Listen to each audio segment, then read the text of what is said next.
প্রথমেই দেখে নেব আজকের 15টি তাজা সংবাদ। শুরুতেই শিরোনাম। আগস্টে অন্নপূর্ণা যোজনার টাকা আসতে দেরি হচ্ছে কেন, সরকার কি বলছে জানুন। পিট্যাক্স আদায়ের নিয়মে বিরাট বদল, বেসরকারি কর্মীদের জন্য বড় ঘোষণা করলেন রাজ্যের অর্থমন্ত্রী। এলপিজি গ্রাহকদের জন্য বড় সতর্কতা, 16 আগস্টের মধ্যে না করলে বন্ধ হতে পারে এই সুবিধা। পেন কার্ড না থাকলেই গুনতে হবে ভাড়া, মহিলাদের ফ্রি বাস পরিষেবা নিয়ে বিরাট আপডেট। ভবানীপুর মামলা ফের পিছল, আদালতে নতুন ইতিহাস গড়ার আবেদন কল্যাণের। বেআইনি পাথর ব্যবসার টাকা কারা পেতেন, টুলুর ডায়েরিতে ফাঁস, আর্থিক লেনদেনের খতিয়ান। বিরাট স্বস্তি, রাজ্য সরকারি কর্মচারীদের জন্য বড় সুখবর সামনে, প্রকাশ হলো গুরুত্বপূর্ণ স্টেটমেন্ট। গ্রেপ্তারের দাবি আরশোলা, অভিজিৎ দীপকের বিরুদ্ধে দিল্লির থানায় অভিযোগ দায়ের। দুর্নীতিতে জিরো টলারেন্স, বিজেপির নাম করে বালির গাড়ি থেকে তোলাবাজি, গ্রেপ্তার অভিযুক্ত। পালাবদলের পর কাজলের গড়হাজিরায় থমকে স্থায়ী সমিতির বৈঠক, অনাস্থা প্রস্তাব ক্ষুব্ধ তৃণমূলেরই। বঙ্গে কোভিড টেস্ট জালিয়াতিতেও নাম জড়ালো অভিষেকের, তদন্তের নির্দেশ এনএমসির। ফের অগ্নিগর্ভ নেপাল, উত্তরবঙ্গের সীমান্তে জারি হাই অ্যালার্ট, চলছে নাকা চেকিং। রক্তের আড়ালে 4 কোটির প্লাজমা বিক্রি ভিন রাজ্যে, তদন্তের ইঙ্গিত স্বাস্থ্যমন্ত্রীর। এবার নেতাজি ফাইলস খোলার দাবি মমতার, বিজেপিকে বিতলেন কালীঘাট তৃণমূল নেত্রী। রাজস্থান থেকে কম্বোডিয়ায় মানব পাচার, শিয়ালদহ স্টেশনে গ্রেপ্তার পাচারকারী সহ 3। প্রিয় দর্শক, এবার আসছি বিস্তারিত খবরে। জুন জুলাই মাসের শুরুতেই অন্নপূর্ণা যোজনার টাকা পাঠিয়েছিল রাজ্য সরকার, তবে আগস্টের 4 তারিখ হয়ে গেলেও বহু উপভোক্তার অ্যাকাউন্টে 3000 টাকা করে আসেনি। এই আবহে সবার প্রশ্ন, এত দেরি হচ্ছে কেন? এই বিষয়ে সরকার কি বলছে জেনে নেওয়া যাক। অন্নপূর্ণা যোজনার দেরি নিয়ে বড় আপডেট। অন্নপূর্ণা যোজনার টাকা আসতে দেরি হওয়া নিয়ে আগেই জানিয়েছে রাজ্য। বলা হয়েছে, আগের 2 মাসের মতো আগস্টেও যোগ্য উপভোক্তার অ্যাকাউন্টে ডিবিটির মাধ্যমে 3000 টাকা করে পাঠানো হবে। তবে বর্তমানে ফের ঝাড়াই বাছাইয়ের কাজ শুরু হয়েছে। সরকার জানিয়েছে, রাজ্যের সব বিধানসভা এলাকাতেই অন্নপূর্ণা যোজনার তথ্য যাচাই করা হচ্ছে। জনপ্রতিনিধি থেকে স্থানীয় প্রশাসন সবাই মিলে এই কাজ করছে। তথ্য যাচাইয়ের পাশাপাশি কোনো তথ্যে ভুল থাকলে সেটাও সংশোধন করা হচ্ছে। রাজ্য স্পষ্ট বলেছে, 1 আগস্ট কিংবা তার 2-1 দিনের মধ্যে সবার অ্যাকাউন্টে একসঙ্গে অন্নপূর্ণা যোজনার টাকা জমা হবে, এমনটা ভাবার কোনো মানে নেই। প্রশাসনের দাবি, দ্রুত গতিতে আবেদনপত্র যাচাইয়ের কাজ চলছে। সেই প্রক্রিয়া সম্পূর্ণ হলেই যোগ্যদের অ্যাকাউন্টে টাকা পাঠিয়ে দেওয়া হবে। ফলে এখনো অবধি যাদের অ্যাকাউন্টে টাকা আসেনি তাদের উদ্বিগ্ন হওয়ার কোনো কারণ নেই। এদিকে সম্প্রতি উত্তরবঙ্গ সফরে গিয়ে অন্নপূর্ণা যোজনা নিয়ে আশ্বাসবাণী দেন মুখ্যমন্ত্রী শুভেন্দু অধিকারী। তিনি বলেন, জোর কদমে আবেদন যাচাইয়ের কাজ চলছে। প্রশাসনের লক্ষ্য হল 30 আগস্টের মধ্যে এই কাজ শেষ করা। সরকারের বেঁধে দেওয়া শর্ত অনুযায়ী যারা এই প্রকল্পের সুবিধা পাওয়ার যোগ্য তাদের সবাইকে 3000 টাকা করে দেওয়া হবে বলে আশ্বাস দিয়েছেন তিনি। তৃণমূল আমলের লক্ষ্মীর ভাণ্ডারের জায়গায় অন্নপূর্ণা যোজনা নিয়ে এসেছে বিজেপি সরকার। শুরু থেকেই এই প্রকল্প নিয়ে ব্যাপক কড়াকড়ি রাখা হয়েছে। একজন যোগ্যও যাতে বঞ্চিত না হন এবং একজন অযোগ্যও যাতে এই প্রকল্পের সুবিধা না পান তা নিশ্চিত করতে ফের এক দফায় ঝাড়াই বাছাই শুরু করেছে রাজ্য সরকার। করের বোঝা না বাড়িয়ে রাজস্ব সংগ্রহ বাড়াতে উদ্যোগী নতুন রাজ্য সরকার। সেই কারণে অর্থবিলে একাধিক সংশোধনী আনা হলো। বিশেষত প্রফেশনাল ট্যাক্স তথাপি ট্যাক্স আদায়ের নিয়মে বিরাট বদল আনতে চলেছে রাজ্য। বিধানসভায় অর্থবিল সংক্রান্ত আলোচনায় এমনটাই জানিয়েছেন রাজ্যের অর্থমন্ত্রী স্বপন দাশগুপ্ত। রাজ্যে পি ট্যাক্সের নিয়মে আসছে বড় বদল। বিধানসভায় অর্থমন্ত্রী বলেন, করের হার বৃদ্ধি না করে রাজস্ব সংগ্রহ বৃদ্ধির লক্ষ্যে প্রশাসনিক স্তরে বড় বদল আনা হয়েছে। বিশেষত পি ট্যাক্স আদায়ের নিয়মে সংশোধন আনা হচ্ছে। নতুন ব্যবস্থার মাধ্যমে রাজ্যে কর্মরত কোনো বেসরকারি কর্মীর পি ট্যাক্স সংশ্লিষ্ট সংস্থার হেড অফিস অন্য রাজ্যে থাকলেও আর সেখানে যাবে না। নতুন ব্যবস্থায় কোনো বেসরকারি কর্মচারী যদি পশ্চিমবঙ্গে কর্মরত থাকেন তাহলে তার পি ট্যাক্সও এখানকার সরকারের কোষাগারেই জমা পড়বে। এই সিদ্ধান্তের নেপথ্যের কারণও খোলসা করেছেন অর্থমন্ত্রী। স্বপন বলেন, এতদিন অবধি বহু কোম্পানির সদর দপ্তর অন্য রাজ্যে থাকার কারণে বেসরকারি কর্মীদের প্রফেশনাল ট্যাক্স তথা পি ট্যাক্স সেই রাজ্যের কোষাগারে জমা পড়ত। তবে এবার থেকে সেই টাকা রাজ্যের রাজস্বেই যুক্ত হবে। ফলে সরকারের আয় উল্লেখযোগ্যভাবে বৃদ্ধি পাবে। অর্থমন্ত্রী জানান, এই বদলের ফলে রাজ্যের রাজস্বের পরিমাণ প্রায় 18% অবধি বৃদ্ধি পেতে পারে। রাজ্যের মতে নতুন ব্যবস্থায় একদিকে যেমন অসংগঠিত ক্ষেত্রের কর্মীদের সংগঠিত ব্যবস্থার অধীন আনা সহজ হবে, তেমনি কর প্রশাসনও আরো বেশি কার্যকর হবে। এছাড়া অর্থ বিলে খনি খাতের কর কাঠামোতেও সংশোধন আনার প্রস্তাব দেওয়া হয়েছে। স্বপন বলেন, আগের রাজ্য সরকার এক্ষেত্রে কর ছাড়ের নীতি নিয়েছিল, তবে বর্তমান সরকার সেই ব্যবস্থাকে আরো কঠোর করার পক্ষপাতী। রাজস্ব সংগ্রহের পরিধি বৃদ্ধির জন্য এই উদ্যোগ নিয়েছে সরকার। অর্থ দপ্তরের দায়িত্ব পাওয়ার পর থেকেই একের পর এক উল্লেখযোগ্য পদক্ষেপ নিচ্ছেন অর্থমন্ত্রী স্বপন দাশগুপ্ত। এবার করের বোঝা না চাপিয়ে রাজস্ব সংগ্রহ বৃদ্ধির লক্ষ্যে একাধিক গুরুত্বপূর্ণ সিদ্ধান্ত নেওয়া হলো। বিশেষত প্রফেশনাল ট্যাক্স আদায়ের নিয়মে সংশোধনের বিষয়টিকে তাৎপর্যপূর্ণ বলে মনে করছেন অনেকে। রান্নার গ্যাস ব্যবহারকারীদের জন্য এবার বড় সতর্কবার্তা। নির্ধারিত সময়ের মধ্যে কেওয়াইসি সম্পূর্ণ না করলে ভবিষ্যতে এলপিজি সিলিন্ডার পাওয়া থেকে শুরু করে সরকারি ভর্তুকি গ্রহণে সমস্যা তৈরি হতে পারে। ইতিমধ্যে গ্রাহকদের মোবাইলে সতর্কতামূলক SMS পাঠাতে শুরু করেছে। তাই যারা এখনো এই প্রক্রিয়া সম্পূর্ণ করেননি তাদের দ্রুত পদক্ষেপ নেওয়ার পরামর্শ দেওয়া হচ্ছে। রান্নার গ্যাস ব্যবহারকারীদের জন্য বড় খবর, মোবাইলে পাঠানো বার্তায় জানানো হয়েছে 16 আগস্ট 2026-এর মধ্যে আধার ভিত্তিক কেওয়াইসি সম্পূর্ণ করা বাধ্যতামূলক। নির্ধারিত সময়সীমা পেরিয়ে গেলে যাচাইকরণ সম্পূর্ণ না হওয়া পর্যন্ত স্বাভাবিক প্রক্রিয়ায় গার্হস্থ্য এলপিজি সিলিন্ডার বুকিং বা সরবরাহের সমস্যার মুখে পড়তে হতে পারে। বিশেষ করে প্রধানমন্ত্রী উজ্জ্বলা যোজনার উপভোক্তাদের ক্ষেত্রে এই নিয়ম আরো গুরুত্বপূর্ণ, কারণ কেওয়াইসি অসম্পূর্ণ থাকলে সরকারি ভর্তুকি পাওয়াও ব্যাহত হতে পারে। এরই মধ্যে সাধারণ গ্রাহকদের জন্য কিছুটা স্বস্তির খবরও দিয়েছে তেল বিপণনকারী সংস্থাগুলি। 1 আগস্ট থেকে 19 কেজির বাণিজ্যিক এলপিজি সিলিন্ডারের দাম কমানো হয়েছে, যদিও 14.2 কেজির গার্হস্থ্য রান্নার গ্যাসের দামে কোনো পরিবর্তন করা হয়নি।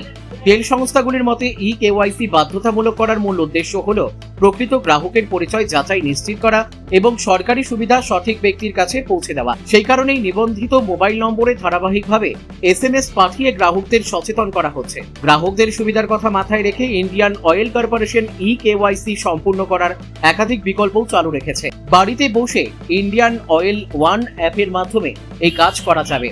এছাড়া সংশ্লিষ্ট গ্যাস ডিস্ট্রিবিউটরের অফিসে গিয়ে কিংবা সিলিন্ডার সরবরাহকারী ডেলিভারি কর্মীর সাহায্য নিয়েও এই প্রক্রিয়া সম্পূর্ণ করা সম্ভব। উল্লেখ্য, নির্ধারিত সময়ের মধ্যে কেওয়াইসি সম্পূর্ণ না হলে যাচাইকরণ শেষ না হওয়া পর্যন্ত গার্হস্থ্য মূল্যে এলপিজি সিলিন্ডার পাওয়ার ক্ষেত্রে সমস্যা তৈরি হবে। তাই শেষ মুহূর্তে পর্যন্ত অপেক্ষা না করে যত দ্রুত সম্ভব এই প্রক্রিয়া শেষ করার পরামর্শ দেওয়া হয়েছে। এতে ভবিষ্যতে গ্যাস সরবরাহ, বুকিং কিংবা সরকারি ভর্তুকি কোনো ক্ষেত্রেই অপ্রয়োজনীয় সমস্যার মুখোমুখি হতে হবে না। 1 জুন থেকে সরকারি বাসে মহিলাদের যাতায়াত ফ্রি করেছে রাজ্য সরকার। 1 আগস্ট থেকে আনুষ্ঠানিকভাবে পিঙ্ক কার্ড চালু হয়েছে, তবে এখনো এমন অনেক মহিলাই রয়েছে যারা এই কার্ড পাননি। ফলে তাদের প্রশ্ন, পিঙ্ক কার্ড না থাকলে কি সরকারি বাসে বিনামূল্যে যাতায়াত করা যাবে না? ভাড়া নিয়ে সফর করতে হবে? এবার এই নিয়েই সামনে এলো বড় আপডেট। পিঙ্ক কার্ড না থাকলে কি ভাড়া দিয়ে যাতায়াত? একটি সর্বভারতীয় সংবাদ মাধ্যমের রিপোর্ট অনুযায়ী খোঁজ নিয়ে জানা গিয়েছে, পিঙ্ক কার্ড না থাকলেও এখন অবধি সরকারি বাসে বিনামূল্যে যাতায়াত করতে পারছেন রাজ্যের মহিলারা। তাদের থেকে কোনো রকম ভাড়া নেওয়া হচ্ছে না। জানা গেছে, পিঙ্ক কার্ডে আবেদনের ক্ষেত্রে এখনো কিছু সমস্যা রয়েছে। সেই সমস্যা যতদিন না দূর হচ্ছে ততদিন অবধি মহিলারা যেভাবে আগে সরকারি বাসে যাতায়াত করছিলেন সেভাবেই করতে পারবেন। অর্থাৎ পিঙ্ক কার্ড না থাকলেও এখনই তাদের ভাড়া গুনতে হচ্ছে না। তবে এই নিয়ম কিন্তু যে কোনো মুহূর্তে বদলে যেতে পারে। সেক্ষেত্রে প্রশাসনের পরামর্শ, দ্রুত এই কাজ করে নেওয়া উচিত। ফলে এখনো অবধি যেসব মহিলারা পিঙ্ক কার্ডের জন্য আবেদন জানাননি তারা দ্রুত এই কাজ সেরে ফেলুন। পিঙ্ক কার্ড বানানোর পদ্ধতি অনলাইন ও অফলাইন দুইভাবেই পিঙ্ক কার্ড বানানো যাবে। তবে এর জন্য আবেদনকারীর আধার কার্ড, ভোটার কার্ড সহ বেশ কিছু নথিপত্র লাগবে। অনলাইনে পিঙ্ক কার্ডের জন্য আবেদন করতে চাইলে প্রথমে রাজ্য সরকারের অফিসিয়াল ওয়েবসাইটে যেতে হবে। সেখানে পিঙ্ক কার্ডের জন্য দেওয়া লিঙ্কে ক্লিক করে এখনো এই অপশন পাওয়া যাচ্ছে না বলে অভিযোগ, নিজের নাম ও মোবাইল নম্বর দিয়ে রেজিস্ট্রেশন করতে হবে। এরপর প্রয়োজনীয় নথি স্ক্যান করে আপলোড করার পর আবেদনপত্র জমা দিয়ে দিতে হবে। এরপর একটি রিসিট পাওয়া যাবে, সেটি যত্ন করে রেখে দিতে হবে। অন্যদিকে অফলাইনের ক্ষেত্রে পঞ্চায়েত এলাকার বাসিন্দাদের বিডিও অফিসে যেতে হবে এবং পুরসভা এলাকার বাসিন্দাদের পুরসভায় গিয়ে ফর্ম ফিল আপ করে জমা দিতে হবে। আবেদনপত্রের সঙ্গে দিতে হবে প্রয়োজনীয় যাবতীয় নথি। ভেরিফিকেশনের পর আবেদনকারীকে পিঙ্ক কার্ড দেওয়া হবে। রাজ্যে ক্ষমতায় আসার পরেই মহিলাদের জন্য বিনামূল্যে বাস পরিষেবা চালু করেছে বিজেপি সরকার। এর ফলে শহরের সাধারণ বাসের পাশাপাশি দূরপাল্লার সরকারি বাসেও বিনামূল্যে যাতায়াত করতে পারছেন তারা। আগামী দিনেও যারা এই পরিষেবা বজায় রাখতে চান তারা দ্রুত পিঙ্ক কার্ড বানিয়ে ফেলতে পারেন। ভবানীপুর বিধানসভা কেন্দ্রের নির্বাচনী ফলাফলকে ঘিরে আইনি লড়াই আরো দীর্ঘ হতে চলেছে। মঙ্গলবার কলকাতা হাইকোর্টে মামলাটির শুনানি হলেও কোনো চূড়ান্ত সিদ্ধান্তে পৌঁছানো যায়নি, বরং আদালত পরবর্তী শুনানির জন্য 6 সপ্তাহ পরের দিন ধার্য করেছে। একই সঙ্গে মামলার সমস্ত পক্ষকে নতুন করে নোটিশ জারির নির্দেশ দেওয়া হয়েছে। ফলে বহুল আলোচিত এই নির্বাচন মামলার নিষ্পত্তির জন্য আরো অপেক্ষা করতে হবে। ভবানীপুর মামলার শুনানিতে কি বলল হাইকোর্ট? মঙ্গলবার বিচারপতি গৌরাঙ্গ কান্তের এজলাসে মামলাটি উঠলে মমতা বন্দ্যোপাধ্যায়ের পক্ষে সওয়াল করেন আইনজীবী কল্যাণ বন্দ্যোপাধ্যায়। শুনানির সময় শুভেন্দু অধিকারীর আইনজীবী লিখিত বক্তব্য জমা দেওয়ার জন্য 4 সপ্তাহ সময় চান। সেই আবেদনকে কেন্দ্র করেই আদালতে দ্রুত মামলার নিষ্পত্তির দাবি তোলেন কল্যাণ বন্দ্যোপাধ্যায়। হাইকোর্টে কল্যাণ বন্দ্যোপাধ্যায় বলেন, 5 বছরেও ইলেকশন পিটিশন মামলা শেষ হয় না। এটা কলকাতা হাইকোর্টের খারাপ ইতিহাস। নতুন ইতিহাস তৈরি করতে সাহায্য করুন। এরপর নিজের দীর্ঘ আইনজীবী জীবনের অভিজ্ঞতার কথা তুলে ধরে তিনি বলেন, 1981 সাল থেকে প্র্যাকটিস করছি।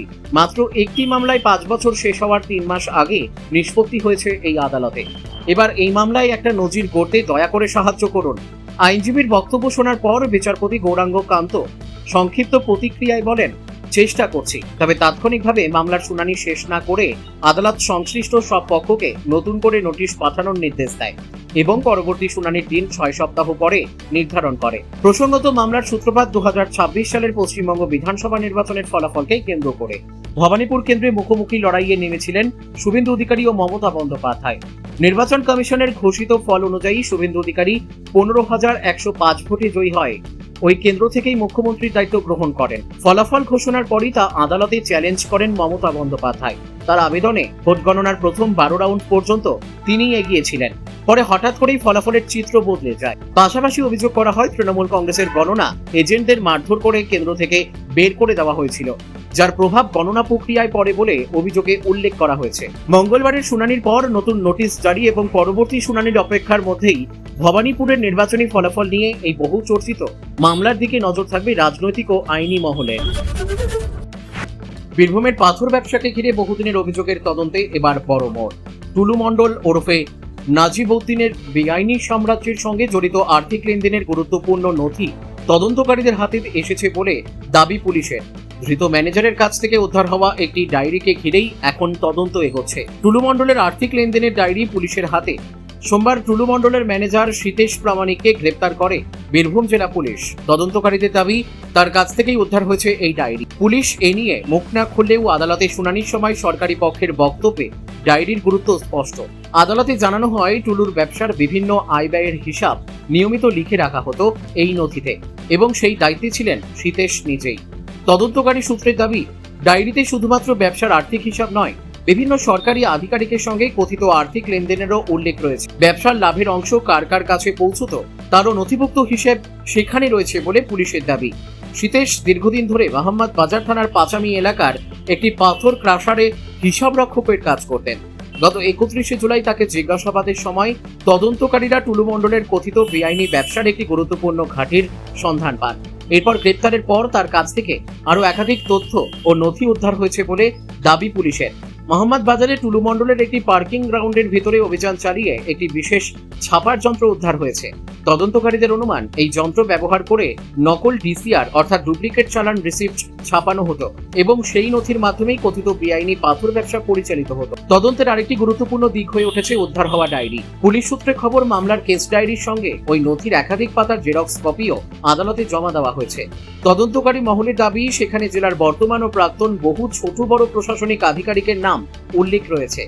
এই মামলার শুনানিতে জেলা পুলিশের আবেদনের ভিত্তিতে কলকাতা হাইকোর্টের আইনজীবী বিভাস চট্টোপাধ্যায়কে বিশেষ সরকারি আইনজীবী হিসেবে নিয়োগ করা হয়েছে।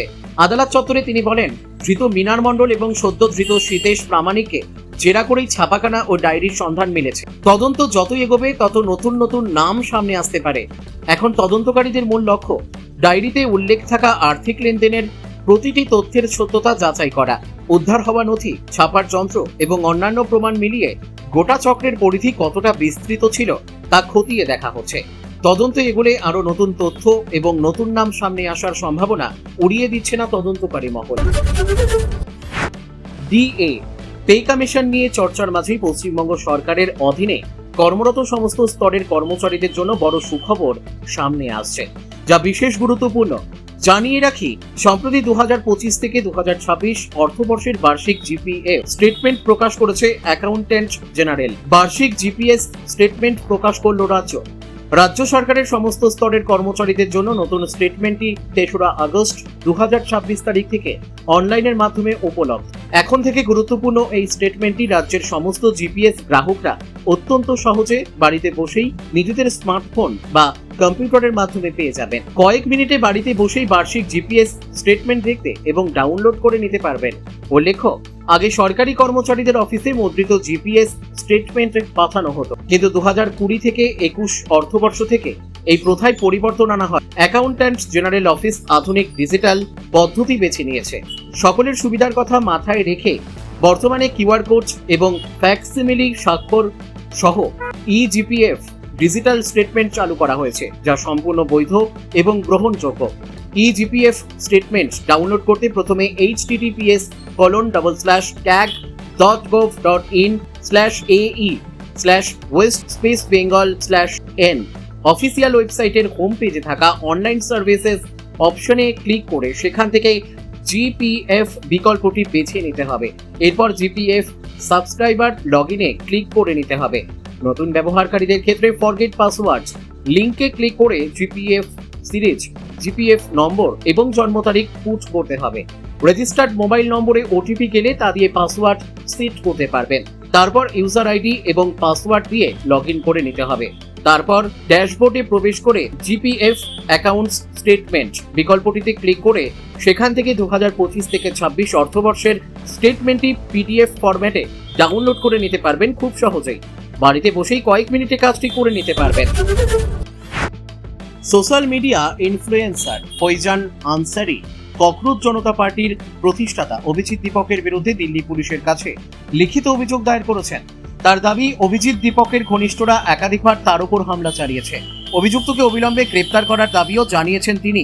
এএনআই প্রকাশিত একটি ভিডিওতে ফৈজান আনসারি বলেন, তিনি দিল্লির ডেপুটি কমিশনার অব পুলিশের কাছে লিখিত অভিযোগ জমা দিয়েছেন। তার কথায়, আজ আমি সিজেপি পার্টির প্রতিষ্ঠাতা অভিজিৎ দীপকের বিরুদ্ধে দিল্লি ডিসিপির কাছে লিখিত অভিযোগ দায়ের করেছি। আমার কাছে প্রমাণ রয়েছে যে তার লোকজন আমার উপর হামলা চালিয়েছে। ফৈজান আরও দাবি করেন, তার উপর পুনে এবং ঔরঙ্গাবাদে হামলা হয়েছিল। এই ঘটনাগুলিকে কেন্দ্র করে ইতিমধ্যেই 2টি মামলা দায়ের হয়েছে বলেও তিনি জানান। তার বক্তব্য, আমি চাই দিল্লি পুলিশ অবিলম্বে অভিজিৎ দীপককে গ্রেপ্তার করুক। অভিযোগের পাশাপাশি দিল্লির মুখ্যমন্ত্রী এবং দিল্লি পুলিশের ভূমিকাকেও প্রশংসা করেন ফৈজান আনসারি। তিনি বলেন, সোনাম ওয়াংচুককে সঠিক সময়ে আটক করায় আমি দিল্লির মুখ্যমন্ত্রী এবং পুলিশকে স্যালুট জানাই। এর ফলে দিল্লির পরিস্থিতি অবনতি হওয়া থেকে রক্ষা পেয়েছে। এছাড়াও ফৈজান আনসারির অভিযোগ, অভিজিৎ দীপক নিজের স্বার্থেই সবকিছু করছেন। তবে এই অভিযোগের বিষয়ে সিজেপি প্রতিষ্ঠাতা অভিজিৎ দীপক বা দলের পক্ষ থেকে এখনো কোনো আনুষ্ঠানিক প্রতিক্রিয়া সামনে আসেনি। দিল্লি পুলিশ অভিযোগ পাওয়ার পর কি পদক্ষেপ নিয়েছে সে সম্পর্কেও এখনো কোনো সরকারি তথ্য প্রকাশ করা হয়নি। উল্লেখ্য, ফৈজান আনসারি যে অভিযোগগুলি করেছেন সেগুলি তার ব্যক্তিগত দাবি। এই অভিযোগগুলির সত্যতা আদালত বা তদন্তকারী সংস্থার মাধ্যমে এখনো প্রতিষ্ঠিত হয়নি। দিল্লি পুলিশের তদন্তের পরই এই বিষয়ে আরো বিস্তারিত তথ্য সামনে আসতে পারে। দুর্নীতিতে জিরো টলারেন্স রাজ্য সরকারের। বিজেপি নেতা পরিচয়ে বাড়ি ভর্তি গাড়ি থেকে টাকা আদায়ের অভিযোগ, গ্রেপ্তার অভিযুক্ত। ঘটনাটি ঘটেছে আসানসোলের জামুরিয়ায়। পদ্ম শিবির স্পষ্ট জানিয়েছে, দল এই কাজের পাশে নেই। জামুরিয়া থানার অন্তর্গত চুরুলিয়ার মদনতোর এলাকা দিয়ে বালি বোঝাই লরি যাতায়াত করে। সোশ্যাল মিডিয়ায় ভাইরাল হওয়া ভিডিওতে দেখা গিয়েছে লরি থামিয়ে চালকদের কাছ থেকে জোর করে টাকা আদায় করা হচ্ছে। সরকারি নিয়ম মেনে আন্ডারলোড বালি নিয়ে যাওয়া লরিগুলিকে মাঝপথে আটকে লরি পিছু 200 টাকা করে দাবি করা হচ্ছিল। তোলাবাজির সময় ওই ব্যক্তি নিজেকে বিজেপি নেতা বলে পরিচয় দিচ্ছেন। এক লরি চালক সেই ভিডিও করেছেন। ভিডিওর সত্যতা যাচাই করেনি সংবাদ প্রতিদিন.in। ভিডিওটিতে দেখা গিয়েছে ওই ব্যক্তি ফোন করার আছিলায় টাকা চাইছেন। যুবককে চালকদের সঙ্গে বচসায় জড়াতে দেখা গিয়েছে।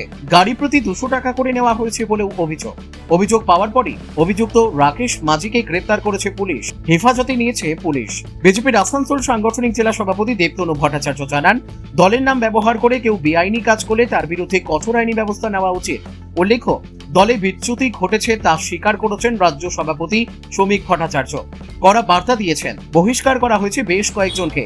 মুখ্যমন্ত্রী শুভেন্দু অধিকারীর কাছে বিধায়কদের নামেও অভিযোগ দায়ের হয়েছে। এবার আসানসোলে বিজেপি নেতার নাম করে বালি বোঝাই লরি থেকে তোলাবাজির অভিযোগ